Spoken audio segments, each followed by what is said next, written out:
Hello everyone, welcome to concept. मेरा नाम धर्मेंद्र है। आज हम बात करेंगे कि किस तरीके से लोग ट्रेडिंग में लॉसेस करते हैं। ओके, मैं ज़्यादा नहीं, कुछ ज़्यादातर मैं 3 से 4 पॉइंट ही इसमें कवर करूँगा। ऑलराइट, तो 4 मेजर पॉइंट्स मैं कवर करता हूँ, जिसके तहत हम ये जानेंगे कि किस तरीके से जो ट्रेडर्स हैं वो लॉस करते हैं, और फिर उसके बाद हम ये भी देख सकते हैं कि उसको किस तरीके से हम ऑप्टिमाइज़ कर सकते हैं। मतलब ये है कि उसको कैसे रेक्टिफाई कर सकते हैं।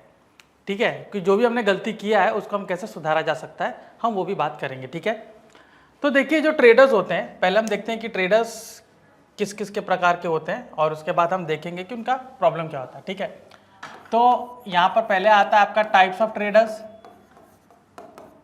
ठीक है, अलग अलग तरीके के ट्रेडर्स होते हैं। पहला एक आते हैं आपके इंट्राडे ट्रेडर्स।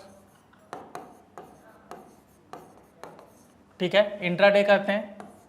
इंट्राडे मतलब वही कि कोई एक दो वो लोग स्टॉक पकड़ते हैं। ठीक है, एक दो स्टॉक में ट्रेडिंग स्टार्ट करते हैं वो लोग, या फिर मान लीजिए कुछ चुनिंदा बास्केट ऑफ स्टॉक्स हैं जिसमें वो परचेज एंड सेल उसमें करते रहते हैं। ठीक है, तो इंट्राडे हो गया। फिर आप देखोगे कुछ स्कैल्पर्स होते हैं। ठीक है, अभी स्कैल्पिंग भी इंट्राडे का पार्ट होता है, लेकिन इंट्राडे का जो नॉर्मल इंट्राडे होता है उसमें आप क्या देखोगे कि वो लोग एक स्पेसिफिक सेट ऑफ रूल्स वो लोग फॉलो करते हैं। ठीक है, मतलब ये है कि उसमें दो तीन ट्रेड ही उसमें आता है, या फिर कुछ मल्टीपल स्टॉक्स लेते हैं जिसमें वो ट्रेडिंग करते हैं। स्कैल्पिंग में सिंगल स्टॉक ही पकड़ते हैं, चाहे वो इंडाइसेस हो या स्टॉक हो। ठीक है, स्कैल्पिंग में क्या करते हैं कि सिंगल स्टॉक पकड़ते हैं, और उसी में आप देखोगे छोटा छोटा पॉइंट बुक करके वो अपना प्रॉफिट बनाते हैं। ठीक है, तो इस तरीके के इंट्राडे और स्कैल्पर्स होते हैं। तीसरा आप देखोगे वो जो होते हैं पोजिशनल ट्रेडर्स, जिनको हम स्विंग ट्रेडिंग वाले भी बोलते हैं। ठीक है, पोजिशनल ट्रेडर्स जो आज परचेज करते हैं, आज बाय करते हैं, और ये उसको कम से कम 2-3 दिन के लिए होल्ड करते हैं, या फिर आप देखोगे वो 10-12 दिन या महीने भर के लिए भी होल्ड करते हैं। ठीक है, कुछ होते हैं कि जो काफ़ी लॉन्ग टर्म होल्ड करते हैं। ठीक है, तो यहाँ पर आपको 3 तरीके के ट्रेडर्स मिल गए, इंट्राडे, स्कैल्पिंग, पोजिशनल। ठीक है, तीनों की एक ही गलती हो, तीनों की जो गलती होती है मैं आपको बताता हूँ। ठीक है, तीनों की जो गलती हो आपको बताता हूँ, जिसमें उनको खासा नुकसान होता है। ठीक है, क्योंकि आप देखोगे सेटअप चाहे कोई भी हो, ठीक है, गलती तो उनसे होती है। और आप ये देखोगे कि जैसे कि ये एक जो ट्रेडिंग हो गया वो बिजनेस हो गया, राइट। तो बिजनेस में गलती सबका एक ही तरीके का होता है, तो हम इसमें देखेंगे कि किस तरीके का गलती होता है। सबसे पहला, ठीक है, सबसे इंपॉर्टेंट पॉइंट अगर मैं इसमें कैलकुलेट करूं तो वो आपका आता है स्ट्रैटेजी। ठीक है, सबसे पहला आता है स्ट्रैटेजी। तो अगर मैं किसी भी ट्रेडर को अगर मैं पूछूं कि आप किस तरीके से ट्रेड करते हैं, ठीक है, तो वो ये बोलेंगे कि जो सक्सेसफुल ट्रेडर्स है कि मेरे पास एक स्ट्रैटेजी है, या मेरे पास 2-3 स्ट्रैटेजी है। ठीक है, तो सबसे पहला क्या होता है कि अगर उनके पास कोई स्ट्रैटेजी है तो उस स्ट्रैटेजी के हिसाब से ट्रेड करते हैं। लेकिन ज़्यादातर आप ट्रेड देखोगे, उनके ज़्यादातर जो ट्रेडर्स हैं, ठीक है, जो लॉस कर रहे हैं, ठीक है, I am not talking about जो सक्सेसफुल है, जो लॉस करते हैं उनके पास कोई भी स्ट्रैटेजी नहीं होती है, नो स्ट्रैटेजी। ठीक है, वो क्या करते हैं, रैंडम बाय और सेल करते हैं। मतलब उनको क्या लगता है कि मार्केट अभी ऊपर गया है, ठीक है, यहां से थोड़ा तो नीचे गिरेगा, चलो हम क्या करते हैं, यहां पर सेल कर देते हैं। या मार्केट बहुत नीचे गया है, अभी यहां से थोड़ा उठेगा, हम यहां पर बाय कर लेते हैं। ठीक है, तो वो क्या करेंगे, रैंडम बाय और सेल करते हैं, उनके पास कोई स्ट्रैटेजी नहीं होती है, तो यहां पर उनको खासा नुकसान झेलने को पड़ता है। ठीक है, तो रैंडम बाय और सेल करते हैं और कोई भी उनके पास स्ट्रैटेजी नहीं होती है। ठीक है, तीसरा अगर मैं इसमें बोलूं, ठीक है, कि तीसरा अगर स्ट्रैटेजी नहीं है तो उसके अलावा वो क्या करते हैं, यहां पर वो जाएंगे टिप्स के ऊपर। ठीक है, बहुत से ऐसे टिप्स प्रोवाइडर आपको मिलेंगे जो कहेंगे मैं आपको दिन का 10% निकाल के दूंगा, मैं आपको दिन का 5% निकाल के दूंगा, मैं दिन का 20% भी निकाल के दूंगा। कोई कोई तो बहुत भी बड़े धुरंधर होते हैं, वो कहते हैं कि मैं आपका प्रॉफिट एक ही दिन में, आपका जो फंड है मैं एक ही दिन में डबल कर दूंगा, या जैसे हम कहेंगे कि 50% भी रिटर्न करूंगा। जैसे आप देखोगे कि एक बोगस स्कीम होती है जिसमें बोलते हैं पैसा 25 दिन में पैसा डबल, उस तरीके का स्कीम होता है। ठीक है, तो वो क्या करेंगे, वो आपको कॉल करेंगे। ठीक है, कॉल करेंगे या टेलीग्राम पे जहाँ पर भी आएंगे कि मैं आपको दिन का इतना % रिटर्न निकाल के दूंगा, आपका इतने दिन में फंड डबल हो जाएगा। ठीक है, तो वहां पर टिप्स पे करते हैं, ठीक है। और इसमें होता क्या है, पूरा कैपिटल वाइप आउट हो जाता है, पूरा कैपिटल वाइप आउट हो जाता है। क्योंकि आप यहां पर क्या करेंगे, पहले आप लेके आएंगे 1, 2 लाख 5 लाख लेकर जाएंगे, ठीक है। वो हैवी क्वांटिटी में इन्वेस्ट करते हैं बिना किसी रिस्क मैनेजमेंट के, बिकॉज वो पैसा उनका नहीं है, ये पैसा आपका है, ठीक है। तो उसमें प्रॉफिट हुआ तो आपको दिखाएंगे, देखे देखे प्रॉफिट हुआ, उसमें प्रॉफिट हुआ, हमें इतना हमारा उसमें चार्जेस है, ऐसा ऐसा बताएंगे और उसके हिसाब से ट्रेड करते हो, ठीक है। और उसी के चक्कर में आपका लॉस होना शुरू होता है। तो सबसे बड़ा प्रॉब्लम ये होता है कि कोई स्ट्रैटेजी नहीं है, ठीक है। कोई रैंडम उसमें सीधा रैंडम बाय सेल करते हैं और टिप्स के ऊपर काम करते हैं, ठीक है। तो यहां पर अगर इसको रेक्टिफाई करना है तो पहले आप क्या करेंगे, बिल्ड स्ट्रैटेजी, ठीक है, सॉरी स्ट्रैटेजी, बिल्ड स्ट्रैटेजी, उसको बैक टेस्ट करिए, ठीक है। स्ट्राइक रेशियो देखिए, ठीक है, बैक टेस्ट करिए, स्ट्राइक रेशियो देखिए और से नो टू टिप्स, ठीक है। तभी जाके आप इसमें सक्सेस हो सकते हो। ऑलराइट, तो हमारा सबसे पहला पॉइंट हो गया स्ट्रैटेजी, ठीक है। अभी आगे देखते हैं दूसरा, इसमें सबसे इंपॉर्टेंट पॉइंट क्या है, रिस्क मैनेजमेंट, ठीक है। सारे पॉइंट्स जो है इक्वली इंपॉर्टेंस है, ऐसा नहीं कि वो सबसे ज्यादा ये सबसे कम है, ठीक है। रिस्क मैनेजमेंट मतलब आपका स्टॉप लॉस कितना है, ठीक है, मतलब ये है कि लॉस कैपेसिटी कितनी है, ठीक है। कुछ लोग क्या करते हैं, जैसे कि अभी हमने बात किया कि 2 लाख 5 लाख कैपिटल लाते हैं, पूरा कैपिटल एक साथ लगाते हैं, 10% के कमाने के चक्कर में वो 10 से 20% नुकसान कर देते हैं। तो लॉस कैपेसिटी आपका कितना है, लॉस कितना बेयर कर सकते हो, वो एक बहुत ही इंपॉर्टेंट फैक्टर है, ठीक है। तो उसके हिसाब से आपको रिस्क मैनेजमेंट करना पड़ता है, उसके हिसाब से आपको स्टॉप लॉस लगाने पड़ते हैं। कई लोग होते हैं कि वो स्टॉप लॉस लगाए बगैर ही ट्रेड करते हैं और वो सोचते हैं कि अगर यहाँ तक आ गया तो मेरा प्रॉफिट हो सकता है, मुझे स्टॉप लॉस लगाने का जरूरत है नहीं। वो क्या सोचते हैं कि प्राइस नीचे नीचे आएगा तो वहाँ पर वो एवरेज करते रहते हैं, स्टॉप लॉस नहीं लगाते हैं। तो अगर कोई ऑप्शन मान लीजिए 500 रुपये का है, वो 400 पे आता है, 300 पे आता है, यहाँ पर क्या करेंगे, उसको एवरेज करना शुरू करते हैं, ठीक है। तो मान लीजिए बाइंग यहाँ पर 400 हो गई, अभी वो क्या सोचेंगे कि 300 से 400 के ऊपर जाएगा, मेरा अच्छा खासा प्रॉफिट होगा, ठीक है।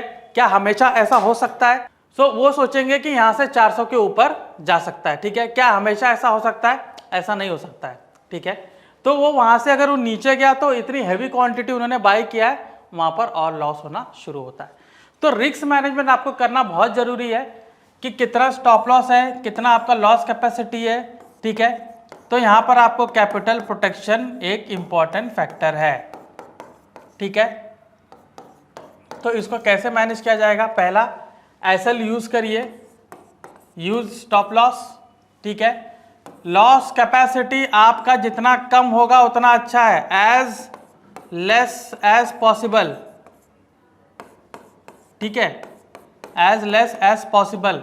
1 लाख है, 1-2% का कैपेसिटी रखिए, 10-20% का बिल्कुल मत रखिए, ठीक है।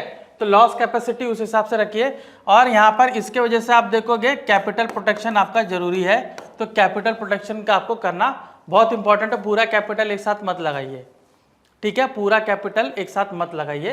तो यहाँ पर आप क्या करोगे कि अगर आप 5 लाख लगा रहे हो तो 1 लाख लगाइए, 1/4 यूज करिए या हाफ यूज करिए तो भी चलेगा, बहुत ज़्यादा, ठीक है। तो उसके हिसाब से आपको ट्रेड लेना चाहिए, ठीक है। तो हमने क्या देखा यहाँ पर, रिस्क मैनेजमेंट। अभी इसके आगे हम देखते हैं, अगर कोई स्ट्रैटेजी आपने बनाई है तो रिवॉर्ड टू रिस्क कितना है वो इंपॉर्टेंट है। रिवॉर्ड टू रिस्क कितना है वो काफी इंपॉर्टेंट है, बिकॉज यहां पे अगर 1:1 का रिस्क ले रहे हो, ठीक है, तो अगर आपका जो स्ट्राइक है वो 60% से कम है, ठीक है, तो आपका यहां पर लॉसेस हो सकता है। क्योंकि अगर 1:1 ले रहा हूं तो उसमें आप देखिए सिंपल कैलकुलेशन है कि 1:1 अगर मैं अपना रिस्क रिवॉर्ड ले रहा हूं, मतलब मेरा लॉस समझिए 500 है, मेरा प्रॉफिट भी 500 है। तो अगर मैंने 10 दिन प्रॉफिट किया, 10 दिन लॉस किया, तो मेरा इक्वली आया, तो मैं एट द एंड में लॉस में रहूंगा, करेक्ट, क्योंकि यहां पर मुझे 5000 का प्रॉफिट भी हो रहा है और यहाँ 5000 का लॉस भी हो रहा है, ठीक है। तो मुझे ब्रोकरेज अलग से देना पड़ रहा है, तो यहां पर मुझे लॉस होगा। सिमिलरली अगर आपका यही 1:1.5 होता है तो आपका वहां पर प्रॉफिट फैक्टर बढ़ जाएगा। मतलब यहां पर आपका 500 प्रॉफिट, 500 आपका लॉस है तो 750 आपका प्रॉफिट है, ठीक है। 10 डेज मान लीजिए 50-50 का भी अगर स्ट्राइक रेशियो है तो 10 डेज प्रॉफिट है, यहाँ पर 5000 लॉस है, 7500 प्रॉफिट है। तो एट द एंड आपका कितना आया, 2500 आपका प्रॉफिट आया, ठीक है, ठीक है, ऑलमोस्ट प्रॉफिटेबल है। यही अगर 1:2 करोगे तो यहाँ पर आपका कितना आएगा, 5000, ठीक है, 1:2। और वही 1:3 करोगे तो आपका वहाँ पर आएगा 10,000, ठीक है। तो यहाँ पर आपका 1:2 के इसमें आपने क्या देखा कि आपको एट द एंड 5000 प्रॉफिट आ रहा है, और 1:3 में अगर आप जाओगे तो वही 10,000 आपको प्रॉफिट आएगा, ठीक है।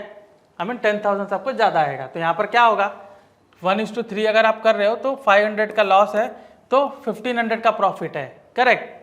तो 1500 अगर मैं 10 करूँगा तो 15,000 और -5000 करूँगा तो 10,000। तो आप देखिए 1:3 में, 1:2 में मैं ज़्यादा प्रॉफिटेबल हूँ। तो आपका रिस्क रिवॉर्ड आपका अच्छा होना चाहिए, ठीक है। तो जिसमें आप प्रॉफिटेबल हो आप उसी को चुनिए, ठीक है। इसका निवारण यही है, ऑलराइट। अभी हम चलते हैं तीसरे वाले पे, आई एम सॉरी ये तीसरा ऑप्शन था। चौथा अगर मैं यहाँ पे बात करूँ, ठीक है, तो वो आता है इम्पल्सिव ट्रेडिंग।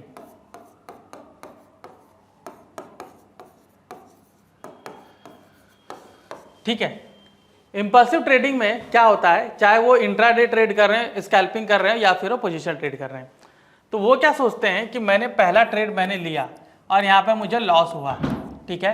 तो वो क्या करेंगे, सेकंड ट्रेड लेंगे, वहाँ पर भी लॉस होगा, ठीक है। थर्ड ट्रेड लेंगे, वहाँ पर भी लॉस होगा। वो ट्रेड पे ट्रेड लेते हैं। वो ये नहीं सोचते हैं कि मेरा अगर 1-2 लॉस हो रहा है तो मतलब आज मेरा सेटअप काम नहीं कर रहा है, मुझे इसको बंद कर देना चाहिए। बट वो ट्रेड पे ट्रेड लेते हैं और इससे उनका काफ़ी ज़्यादा लॉस होता है। इसको इम्पल्सिव डिसीजन बोला जाता है, ठीक है। एक तो ये हो गया कि वहाँ पर ट्रेड पे ट्रेड वो लिए जा रहे हैं और वहाँ पर उनका लॉस टू लॉस होते जा रहा है, ठीक है, सबसे ज़्यादा ये। फिर इसी में इम्पल्सिव में आप दूसरा देखोगे ना, थोड़ा एग्रेसिवनेस उनको दिखती है। मतलब ये है कि अगर मान लीजिए यहाँ पे उन्होंने 10 लॉट लिया, ठीक है, पहले लॉस में उनको 10 लॉट हुआ, वो जब दूसरा ट्रेड लेंगे ना, यहाँ पर क्वांटिटी डबल कर देते हैं, वो 20 लॉट्स लेना शुरू करते हैं।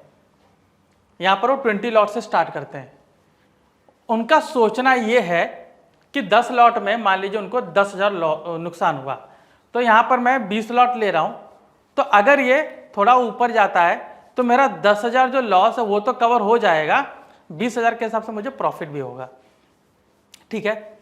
तो सोच अच्छी है, ठीक है, सोच अच्छी है कि ऐसा हो सकता है। लेकिन जब मार्केट बराबर नहीं काम कर रहा है, यहाँ पर आता है रिस्क मैनेजमेंट, ठीक है।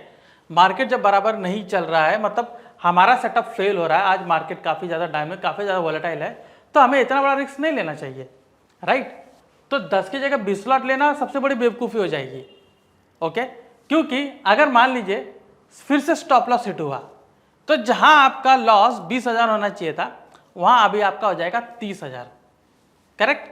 तो यहाँ पर क्या सोचेंगे, अभी जब नेक्स्ट ट्रेड लेंगे, ठीक है, वो पूरा 30 को कवर करने की सोचेंगे, यहाँ पे 40 लॉट उठाएंगे, यहाँ पर वो 40 लॉट बाय करेंगे। वो क्या सोचेंगे, अगेन मेरा लॉस जो है 30 लॉट का लॉस है, 30 लॉट कवर हो जाएगा और जो ऊपर का 10 है उसमें मुझे प्रॉफिट भी हो जाएगा, ब्रोकरेज भी कवर हो जाएगा, सब चीज़ कवर हो जाएगा।